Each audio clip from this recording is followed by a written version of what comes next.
Comme en haut, ainsi en bas. Cette phrase résonne partout. Dans des livres, des discours spirituels, des slogans mystiques. Mais si vous lisez ces mots à la lumière de la Torah et de la sagesse des maîtres de la Kabbale, vous découvrez qu'ils n'affirment pas une simple répétition mécanique du ciel vers la terre. Ils parlent plutôt d'une relation profonde entre une racine invisible et un fruit visible, d'un idéal qui émane et d'un processus qui se manifeste, parfois de manière imparfaite. Aujourd'hui, avec respect et humilité, je veux vous montrer ce que la tradition juive révèle quand elle éclaire cette maxime. Quel est son véritable sens, quelles limites elle impose, et surtout comment elle peut devenir une pratique vivante dans votre vie. Commençons par le texte qui met le cadre, le premier verset de la Genèse. Dans une traduction française courante, il est rendu ainsi. Au commencement, Dieu créa le ciel et la terre. En hébreu, les mots-clés sont Shamaïm, Shamayim, les cieux, et Eretz, Aerets, la terre. Immédiatement après, le texte décrit la terre comme Tohu Vavohu, Tohav Vabov, souvent traduit par informe et vide, ou chaos informe. Pourquoi la terre est-elle dite informe, alors que les cieux, eux, n'apparaissent pas sous cette description? Pourquoi la Torah commence par évoquer un ciel posé, un idéal, puis une terre encore en devenir, confuse, inachevée? Cette asymétrie apparaît importante. Elle nous dit que la réalité manifestée est au départ un chantier. Le ciel contient l'intention, la forme, la racine. La terre est le lieu de la mise en œuvre, où la forme doit se déployer et parfois percer d'obstacles. La Kabbale prend cette lecture au sérieux. Elle parle de monde, de niveau. L'un des termes qu'elle utilise est Atzilut, Aatzilft, que l'on traduit par le monde de l'émanation. Atzilut désigne le niveau le plus proche de la pensée divine, l'endroit où l'intention première existe comme un modèle parfait. En dessous, les autres mondes sont des stades de réalisation et de concrétisation. Les séphirot, spirvot, sont les canaux, les qualités ou les émanations par lesquelles la source divine se manifeste. Ce sont 10 facettes, 10 manières d'être et d'agir qui structurent à la fois la pensée et le monde. Enfin, la tradition parle d'un processus d'Istalélut. Je traduis ici librement par enchaînement ou chaîne d'émanation. L'idée que ce qui est en haut fait descendre une influence, mais via des relais, des arrêts, des transformations. Tout ce qui descend n'est pas une copie conforme. Il y a une latence, une déformation possible, un chemin à travers lequel l'énergie première se module. Ainsi, comme en haut, ainsi en bas, n'est pas un mécanisme automatique. La lecture juive précise, il existe une racine élevée, en Atzilut, et les manifestations terrestres cherchent à se conformer à cette racine. Mais la terre est Tohu Vavohu. Elle peut être confuse, fragmentée, retardée. Il y a souvent un écart entre l'intention parfaite et son accomplissement.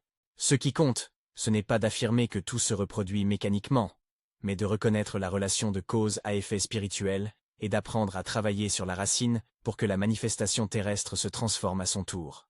Pour rendre cela plus tangible, imaginez un arbre malade. Les feuilles jaunissent, les fruits tombent prématurément. Vous pouvez abattre les branches mortes, appliquer des traitements superficiels, vous plaindre de l'apparence. Mais tant que la racine est pourrie, l'arbre restera fragile. En termes spirituels, les feuilles sont les symptômes visibles, les situations embarrassantes, l'humiliation répétée, la fatigue, la répétition d'un mauvais schéma relationnel. La racine, elle, est l'origine intérieure, une blessure de l'âme, une habitude de comportement, un trait d'identité qui attire la même réaction. La Kabbale nous invite à regarder la racine plus haut, à travailler la source, parce que la transformation durable commence par ce travail racinaire. Ce point a des implications concrètes. La prière, dans cette perspective, n'est pas une demande magique destinée à téléporter l'issue. Elle est un acte destiné à toucher la racine spirituelle. Prier, en langage kabbalistique, c'est aligner la conscience avec l'intention d'Atzilut, c'est réorienter les séphirotes, et par ce travail intérieur permettre à la lumière, à la qualité première, de descendre et d'influer sur la manifestation. Cela change la nature même des actions que vous poserez ensuite. En d'autres termes, la prière travaille en profondeur. L'action travaille en surface. Les deux sont nécessaires. Si vous priez sans agir, vous risquez l'impuissance pratique. Si vous agissez sans prier, vous traitez des conséquences sans remédier à la cause. Prenons un exemple concret, pour le rendre opérationnel. Quelqu'un attire régulièrement des situations d'humiliation. qu'il s'agisse de moqueries au travail, de remarques dévalorisantes dans des relations, ou de placements répétés dans des positions de dévalorisation. La réponse superficielle serait d'enseigner l'affirmation de soi, d'apprendre à poser des limites, de consulter un coach en communication. Ce sont de bonnes choses. Mais si ces mesures restent au niveau des feuilles, le schéma peut se reproduire ailleurs. La méthode que propose la sagesse juive, sans jamais promettre une solution miracle, contient 3 étapes complémentaires. D'abord, le diagnostic spirituel. Vous cherchez à identifier la racine. Cela demande honnêteté, introspection, parfois l'aide d'un guide spirituel. Est-ce un sentiment d'indignité hérité qui vous pousse à accepter l'humiliation? Est-ce une peur de l'abandon qui vous fait choisir des partenaires dominants? Est-ce une blessure non résolue de l'enfance? Dans le langage kabbalistique, on s'efforce de repérer quel séphira est déséquilibré. Par exemple, si le centre du jugement, Jévura, est excessif ou déficient, ou si la qualité de la miséricorde, Chesed, est mal dirigée. Non pas comme diagnostic clinique, mais comme image qui guide la rectification. Cette étape ne nie pas la psychologie. Au contraire, elle l'intègre en la reliant à une carte spirituelle. Ensuite, la prière et la rectification intérieure, il s'agit de formuler une intention précise, de demander la clarté pour travailler sur la racine. Une prière modèle, présentée ici comme exemple, et non comme promesse, pourrait être une demande humble. Accorde-moi la vision de la cause, la force de la rectification, et la sagesse pour agir avec dignité. Dans la tradition, on peut accompagner cela d'études, de méditations sur des versets, de tikkunim, des actions symboliques qui traduisent l'intention en pratique spirituelle. L'objectif est d'éclairer la racine, de transformer l'orientation intérieure qui attire le schéma. Important, la prière ne garantit pas un résultat matériel immédiat. Elle modifie la dynamique profonde, souvent de façon progressive. Enfin, l'action concrète dans le monde. Une fois la racine identifiée et l'intention clarifiée, on pose des actes pratiques. Cela peut être apprendre à poser des limites, demander un soutien thérapeutique, modifier son environnement professionnel, réviser la manière d'entrer en relation.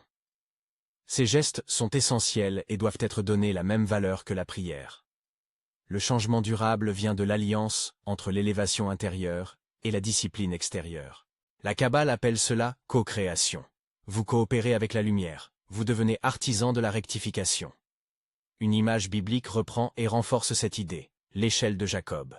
Dans le récit, Jacob voit une échelle qui relie la terre au ciel, avec des anges qui montent et descendent. Pour les maîtres, cette échelle est le symbole de la possibilité humaine de relier le bas et le haut. Elle ne signifie pas que tout tombe du ciel comme un décret immuable. Elle signifie que des voies existent pour que la lumière d'en haut circule vers le bas, et que l'homme, par ses actions, par sa prière et par sa responsabilité morale, participe à ce mouvement. Vous êtes à la fois le pied qui demeure sur la terre et la main qui tend vers la marche suivante. La responsabilité est active. Vous n'êtes pas un simple spectateur d'un ordre cosmique inévitable. Il faut aussi souligner les limites de cette perspective, selon la sagesse juive. L'idée que la racine spirituelle détermine tout peut devenir dangereuse si elle conduit au fatalisme ou au blâme. La Kabbale insiste sur la nuance.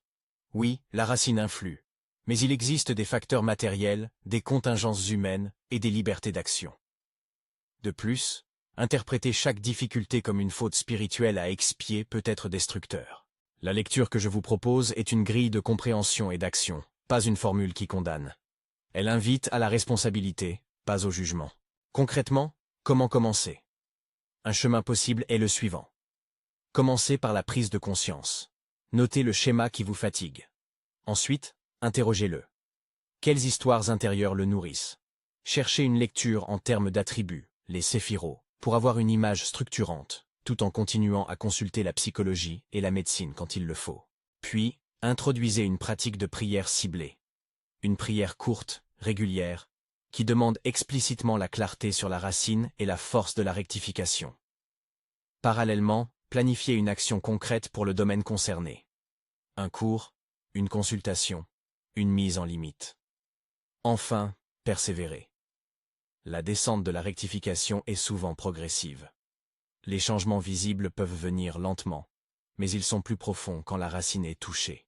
Rappelons une fois encore l'humilité nécessaire. Lorsque nous parlons d'Atsilut, de Séphirot, d'Istalélut, nous présentons des concepts issus de la tradition des sages de la Kabbale. Ce sont des modèles interprétatifs puissants, capables d'éclairer la vie, mais ce sont des lectures, et non des lois naturelles inattaquables. La sagesse juive elle-même encourage la circonspection et le dialogue entre texte, expérience et responsabilité éthique. Ne confondez donc jamais une métaphore religieuse avec une explication scientifique de tous les phénomènes. Permettez-moi de répondre à une objection fréquente. Si la prière travaille sur la racine, pourquoi parfois rien ne change malgré une prière sincère? Plusieurs raisons possibles selon la tradition. La rectification nécessite du temps. La prière peut devoir être accompagnée d'actes concrets différents. Il peut y avoir des dynamiques collectives plus larges impliquées, où la transformation intérieure peut viser finalement autre chose que l'abolition d'une épreuve, mais la maturation d'une qualité spirituelle. Autrement dit, la prière transforme, mais pas nécessairement selon notre calendrier ou nos attentes étroites. La sagesse juive nous demande de distinguer entre le résultat que nous désirons et la rectification que l'âme requiert. Revenons à la phrase initiale. Comme en haut, ainsi en bas. La lecture la plus utile, selon la tradition que nous partageons, est celle d'une orientation. Il existe une racine subtile au-dessus, et il existe une responsabilité pour que cette racine s'enracine dans la terre. Cette relation est dynamique, médiée, souvent retardée, parfois obstruée. Travailler spirituellement sur la racine, c'est ouvrir une voie pour que la forme céleste puisse s'incarner plus pleinement dans la vie quotidienne, sans pour autant nier l'effort humain ni les conditions matérielles. Avant d'achever, une suggestion pratique pour intégrer cela dans votre vie. Choisissez une situation concrète qui revient, un symptôme récurrent. Écrivez-la en une phrase.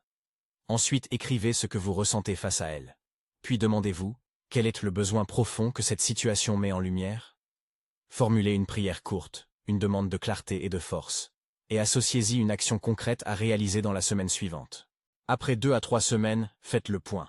Avez-vous perçu un changement intérieur, extérieur, ou les deux? Cette pratique simple met en mouvement l'échelle. Vous regardez en haut, vous travaillez en vous, et vous agissez en bas. Si cette lecture vous parle, dites-moi en commentaire. Connaissiez-vous cette perspective kabbalistique sur « comme en haut, ainsi en bas » Likez si vous souhaitez d'autres vidéos qui expliquent des concepts comme Hatzilut, les séphirotes ou l'échelle de Jacob de manière pratique. Je partagerai dans la description quelques ressources pour approfondir en respectant la source des sages de la Kabbale. Pour conclure, la sagesse juive nous invite à voir le monde comme porteur d'une racine et d'un fruit, d'une intention et d'un processus. Comme en haut, ainsi en bas, nous appelle à la responsabilité. Nous devons chercher la racine, prier et rectifier intérieurement, puis agir concrètement. Ce chemin n'exclut pas la patience ni l'accompagnement professionnel ou communautaire quand il le faut. Il nous rend artisans d'une descente consciente de la lumière, et non simples témoins d'un ordre immuable. Que cette lecture vous aide à mieux repérer les racines qui réclament votre attention, et à mettre en œuvre, avec sagesse et persévérance, les actes qui transforment la vie. Shalom.